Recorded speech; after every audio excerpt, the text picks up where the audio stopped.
Olá, meu querido irmão, minha querida irmã, que bom estarmos mais uma vez diante de Deus para transmitir, para compartilhar, para receber o alimento que vem da sua palavra. Eu quero orar com você para que a bênção de Deus se instale na sua vida, mas que acima de tudo, o sangue de Jesus possa causar uma transformação profunda na sua vida.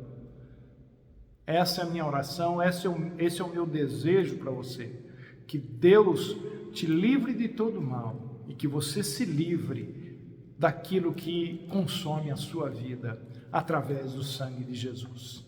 Pai amado, Deus bendito, nós precisamos da direção do Teu Espírito Santo agora para compartilharmos a palavra que o Senhor colocou no nosso coração. Que as nossas mentes, os nossos pensamentos sejam levados até o Teu trono, Deus. Que o Teu Espírito, ó Deus, testifique com o nosso Espírito, ó Deus.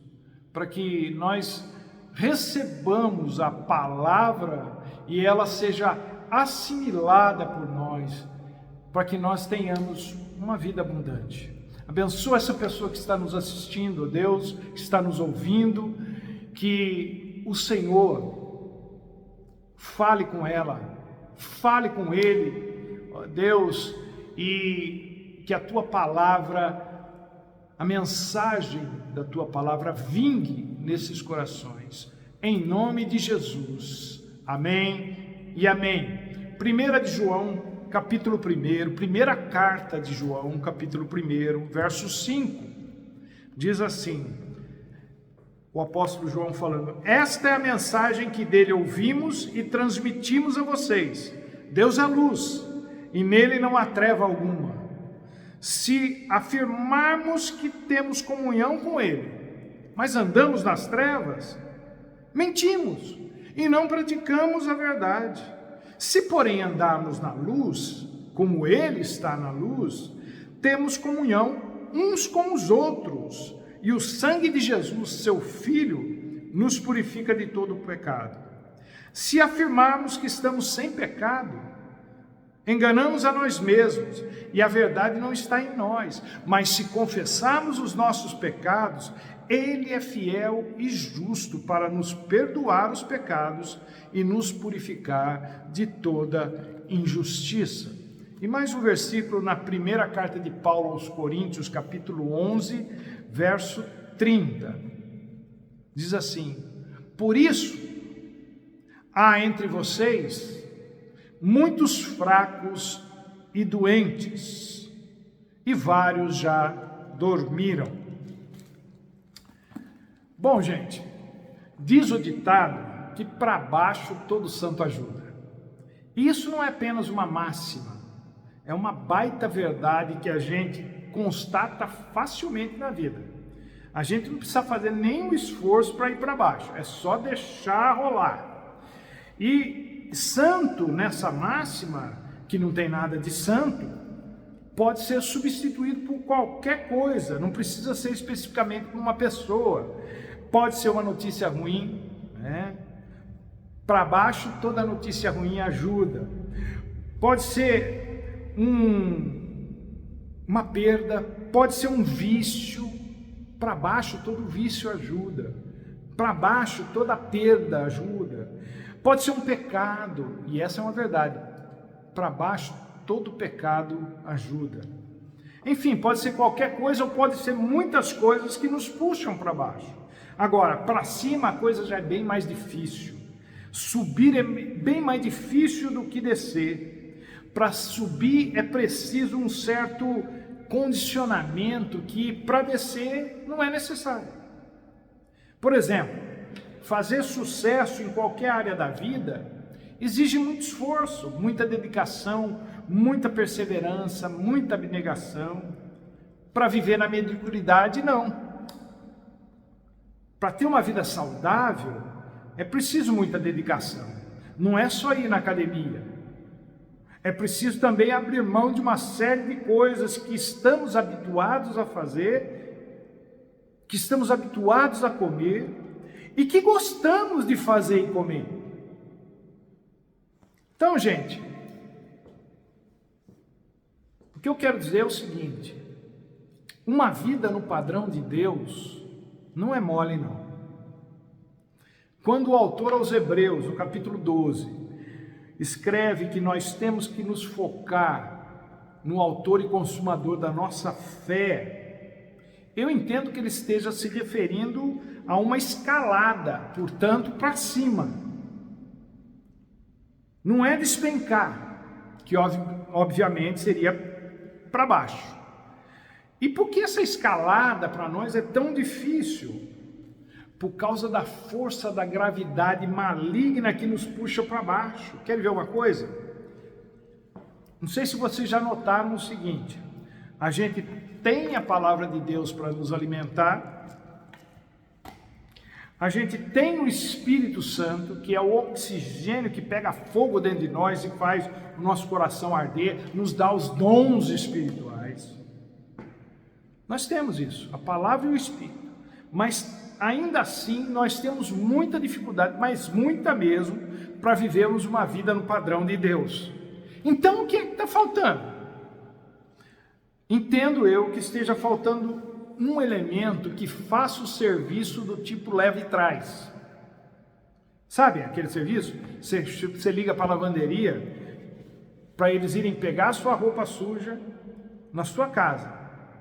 E depois eles levam a roupa suja até o estabelecimento deles, onde ela é lavada, passada, e tem lugares que até consertam a sua roupa se for preciso. E depois traz bonitinha para você usar. Esse é um serviço de leve trás. Quando nós vamos ao médico e através dos exames o médico constata que está faltando alguma coisa em nosso organismo, a gente tem que repor aquilo que está faltando. Pode ser um hormônio, pode ser uma vitamina ou qualquer outra coisa. E por que precisamos repor? Porque o corpo não está dando conta de viver sem aquilo e a gente está sentindo os efeitos disso. E aí a gente começa o tratamento para a reposição daquilo que está faltando. A gente ou toma o medicamento ou é injetável, não importa.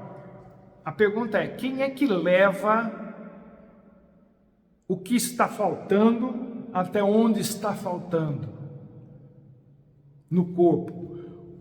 Qual é o sistema que leva aquilo que está faltando até onde está faltando?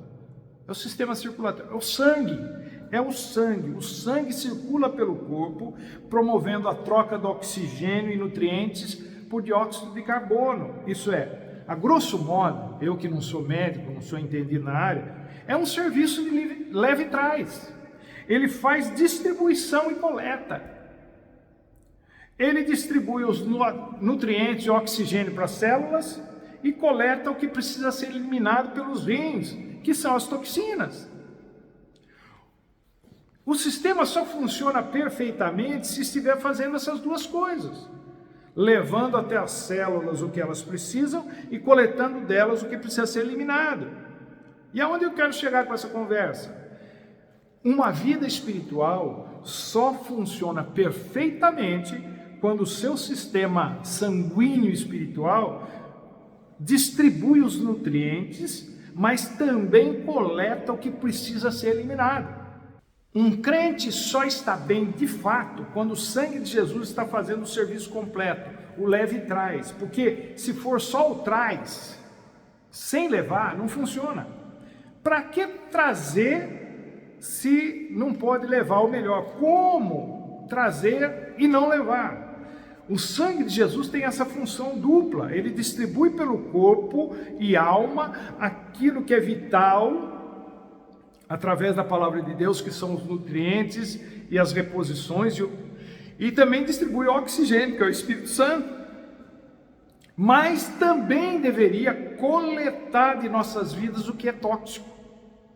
Se não coletar o que é tóxico, de nada adianta os nutrientes, as reposições e nem o oxigênio. Como diz na gíria, vai dar ruim. problema das nossas vidas espirituais fracassarem tanto, da gente não conseguir ter uma vida minimamente santa, de muitos de nós cristãos não conseguimos nos livrar daquilo que nos adoece, é justamente porque o nosso sistema sanguíneo espiritual, o nosso sistema circulatório espiritual não está funcionando direito.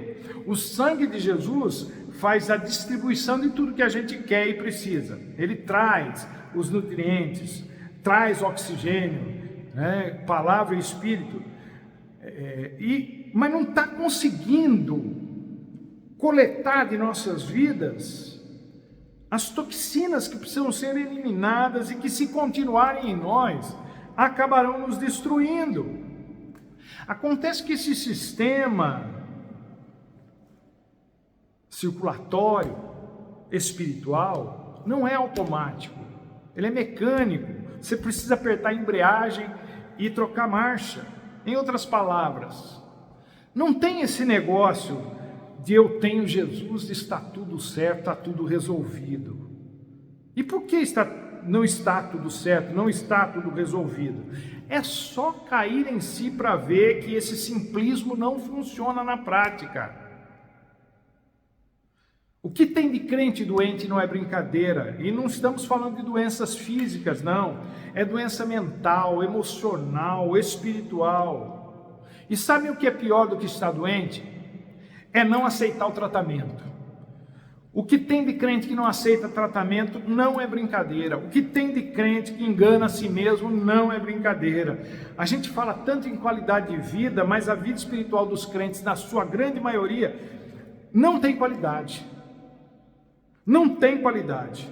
E não tem qualidade porque o sangue de Jesus, ele só faz parte do trabalho. Ele distribui os nutrientes e oxigênio, mas não consegue coletar as toxinas que estão nos reduzindo a uma vida cheia de dilemas, cheia de conflitos, cheia de lutas internas, cheia de pecados.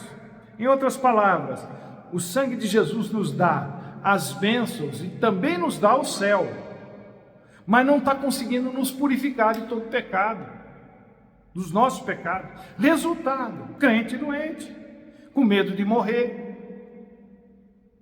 Crente que diz que conhece a Jesus, mas tem medo de ir para o inferno. E por que tem medo de ir para o inferno? Porque alguma coisa na sua vida não está indo bem.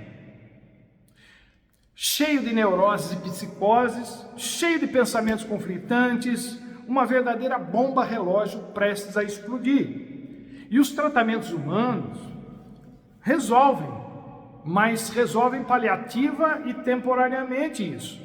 E eles resolvem porque dão um jeito de atrasar ou de parar o relógio da bomba.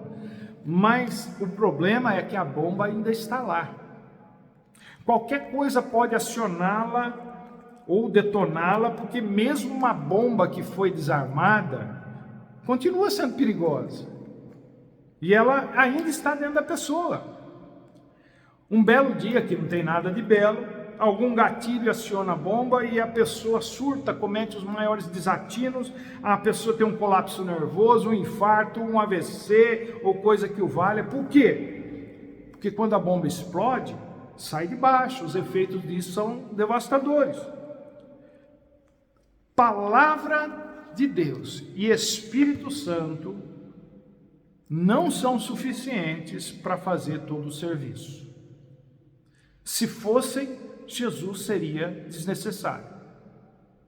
E é aí que entra o sangue de Jesus, que faz o quê? Ele nos cobre, sim, mas também leva a nossa toxicidade, os nossos pecados, até a cruz, onde acontece a purificação dos nossos pecados, porque é o pecado que nos deixa emocional, mental e espiritualmente doentes. Vejam que interessante. Eu estava dando uma rolada no Instagram e me deparei com uma entrevista, um podcast sobre um assunto que tem a ver com isso que eu estou falando.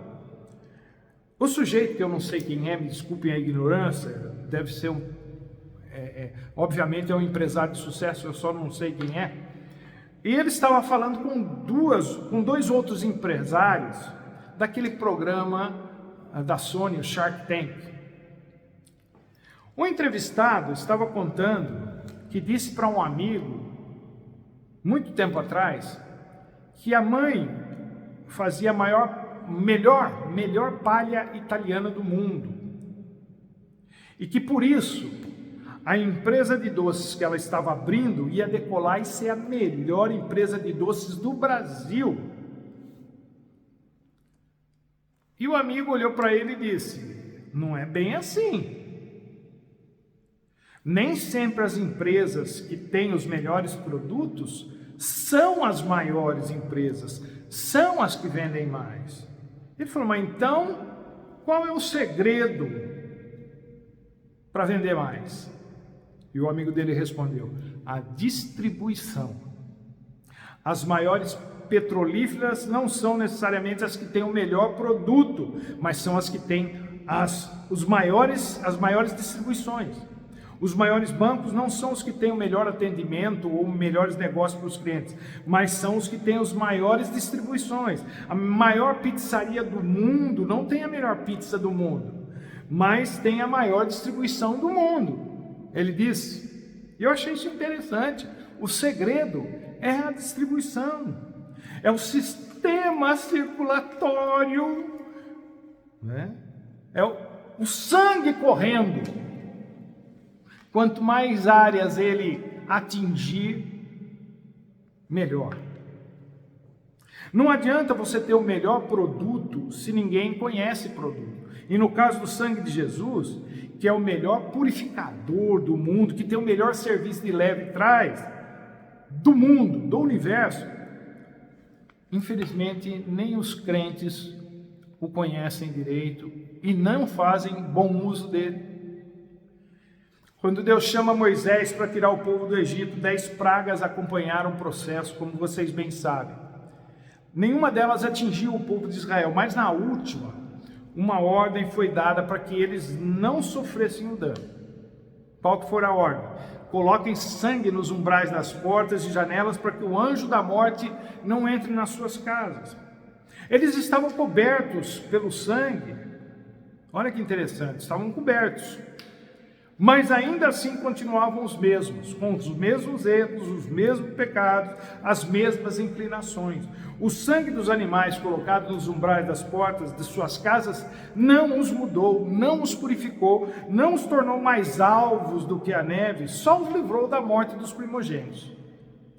O sangue de Jesus precisa estar não só nos cobrindo, não só nos umbrais das portas, e também não pode atingir uma área da vida e outra não.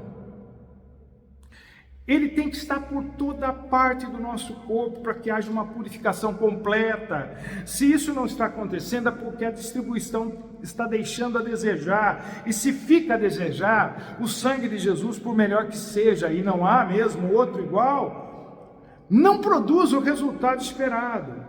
Ele não está nos purificando. É por isso que há entre nós tantos crentes doentes da alma e do espírito. O sangue de Jesus quer levar embora o que está nos intoxicando, mas ele encontra resistência. Por quê? Porque a gente já tem o que quer. Sabe aquela história que a pessoa vende até a mãe para conseguir o que quer? Pois é, a pessoa consegue o que quer, mas daí não entrega a mãe. Nós já lemos a Bíblia, ou nós já temos a Bíblia como uma caixinha de promessas. E temos o Espírito Santo, o Consolador, que nos ajuda inclusive a orar, quando não temos palavras para expressar aquilo que sentimos e pensamos. A gente já tem as bênçãos do céu. Aliás, a gente já tem as bênçãos e o céu. Para que arrumar para a cabeça? Para que entrar nesse negócio de purificação, de transformação? Para quê? O sangue de Jesus tem poder ou não tem? Tem, mas para quê? Para nos perdoar os pecados e nos purificar de toda a injustiça. Foi isso que nós lemos lá em 1 João. Em Apocalipse 1:5 está escrito que Jesus Cristo, pelo seu sangue, nos libertou dos nossos pecados. Libertou, é? Será? E eu não estou duvidando do poder do sangue de Jesus, jamais. Eu estou questionando se o sangue de Jesus está fazendo o que precisa fazer na sua vida.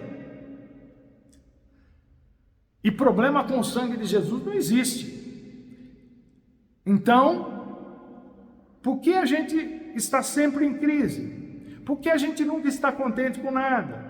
Por que a gente está sempre desanimada? O que falta na gente é passar pela cruz. O Evangelho é o poder de Deus para a salvação de todo aquele que crê, escreve Paulo aos Romanos 1,16.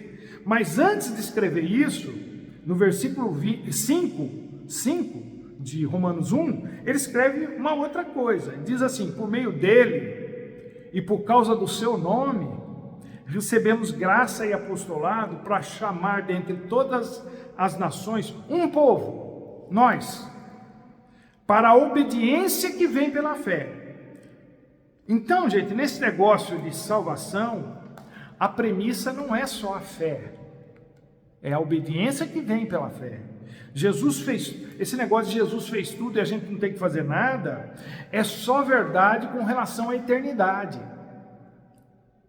Jesus fez tudo por nós para que a gente herdasse a eternidade com Deus, mas não se aplica à sua vida diária se o sangue dele não estiver fazendo todo o trabalho. Nessa vida aqui a gente precisa de purificação, de santidade, de nos permitirmos ser transformados pela renovação da nossa mente, senão a gente não consegue e nunca vai conseguir experimentar a boa, perfeita e agradável vontade de Deus. Então Paulo está falando de uma fé que é fruto da obediência. E gente, há tantas coisas que Deus diz para nós largarmos, para nós deixarmos, para nós abandonarmos, ou então para a gente pegar, para a gente fazer, mas a gente não obedece. E depois, não entende porque está em crise. Como é que eu, tendo Jesus, estou em crise? Crise de fé, crise existencial, crise emocional, crise disso, crise daquilo. A pregação do Evangelho é a cruz. A gente precisa entender a seriedade do pecado e a grandeza da cruz, disse um amigo meu esses dias num podcast. 1 de João 5,8 diz que há 3 que dão testemunho: o Espírito, a água e o sangue. De nada adiantaria Jesus só ter passado pelo batismo nas águas e pelo batismo no Espírito Santo, que aconteceu praticamente junto. Se ele não tivesse morrido, de nada teria valido a sua vinda entre nós. Nem o batismo nas águas, nem o Espírito Santo. E conosco é a mesma coisa. Não adianta só passar pelo batismo nas águas e ser batizado no Espírito Santo. Tem que morrer, senão as outras duas coisas não vão dar conta de resolver as nossas pendências. Não conseguimos ser santos só com batismo nas águas e batismo no Espírito Santo. Não conseguimos ser unidos como igreja, não conseguimos vencer o pecado só com batismo nas águas e com batismo no Espírito Santo. E cá entre nós, gente, quantos crentes batizados nas águas e no Espírito Santo, fala até em línguas, que você conhece e que em termos de caráter não vale o sal que come? Pois é, falta-lhes o sangue, a cruz, falta-lhes passar pela cruz, que é o terceiro elemento que faz o trabalho mais difícil. Quem quiser me acompanhar, disse Jesus em Lucas 9:23, tem que negar a si mesmo, tomar diariamente a sua cruz e aí sim me seguir. Pois quem quiser salvar a sua vida, ou seja, quem não quiser passar pela cruz, quem não quiser se deixar ser transformado, mudado, vai perder a vida, isso é, vai desperdiçá-la. Não vai experimentar a vida abundante. Mas quem perder a sua vida, disse Jesus, não é quem quiser perder, porque de boa intenção o inferno está cheio. E intenção não se torna necessariamente uma ação. Quem de fato, Jesus disse, perder a sua vida por minha causa, este sim a salvará. Porque de que adianta o homem ganhar o mundo inteiro e perder-se destruindo a si mesmo no processo? Então deixa eu reformular um negócio aqui para você pensar. De que adianta a pessoa estar com o céu garantido, mas com a vida aqui agora toda estragada? Pode ser um consolo, mas não resolve. De que adianta a gente ficar recebendo as bênçãos de Deus e ao mesmo tempo estarmos indo de mal a pior com os nossos sentimentos, os nossos pensamentos, as nossas intenções, os nossos desejos? Percebe que uma coisa não tem nada a ver com a outra? Pessoas em crise recebem as bênçãos de Deus, sim, sim, senhores, e o tempo todo, inclusive. Mas isso não acaba com as suas crises nem com as suas lutas internas. Por quê? Porque o sangue de Jesus, que carrega a mensagem da cruz, não tem acesso a todas as áreas da vida da pessoa.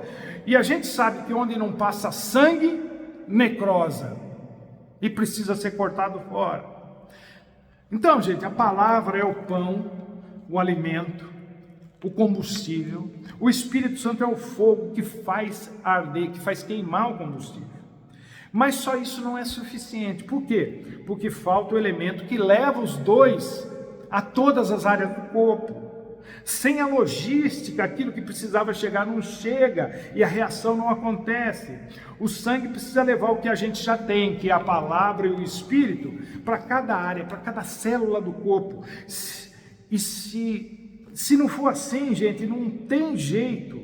Não adianta só ler a Bíblia e orar ou fazer obra social, seja lá o que for.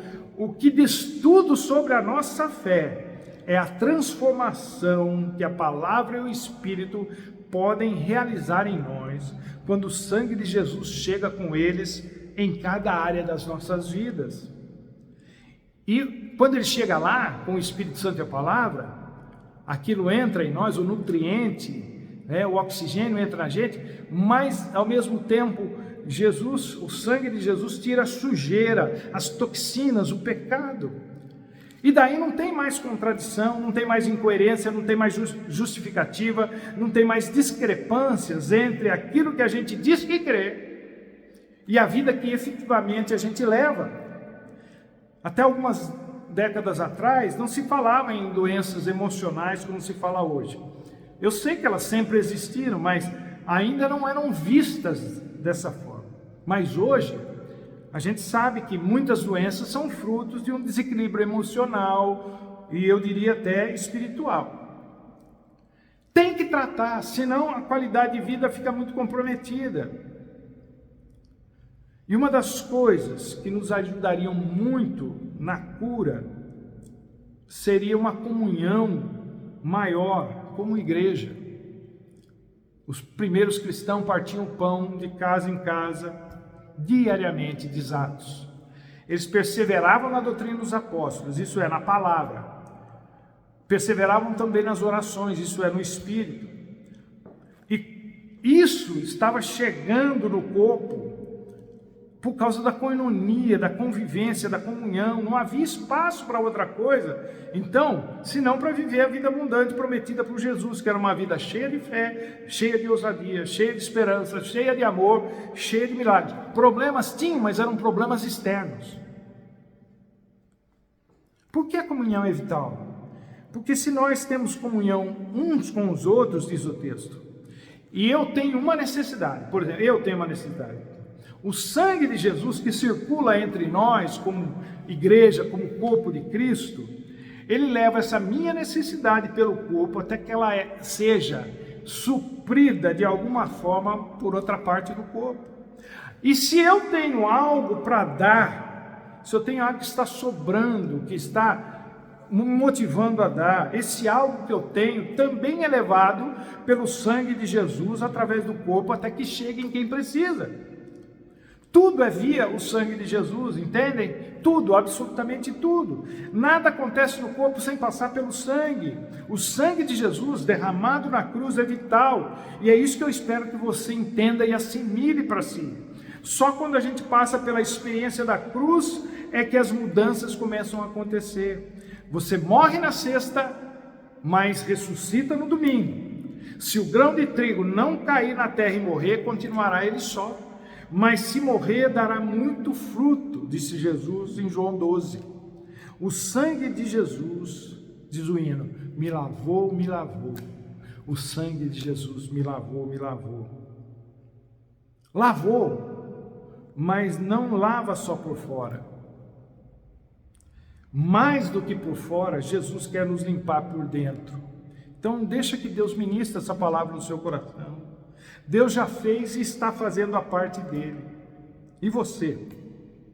Vai fazer a sua? A grande pergunta é a seguinte: você vai se livrar do que não presta na sua vida e abraçar o que presta? Ou você vai continuar não permitindo que o sangue de Jesus tire o que não presta da sua vida, enquanto você segura isso e abraçando cada vez mais o que não presta? Deus quer você por inteiro, meu querido, minha querida.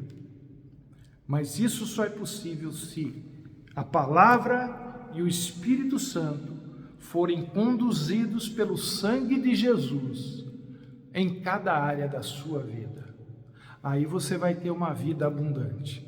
Sem isso, você vai continuar sofrendo a vida. Você vai continuar com a mesma vidinha de qualquer pessoa que não tem Jesus, com algumas diferenças muito básicas, muito ínfimas, mas praticamente a mesma coisa. O sangue de Jesus é que faz a diferença na sua vida. Deixa ele coletar as toxinas que estão te matando, porque bênção ele já está trazendo. Que Deus te abençoe, meu querido e minha querida, e até a próxima, se ele assim nos permitir.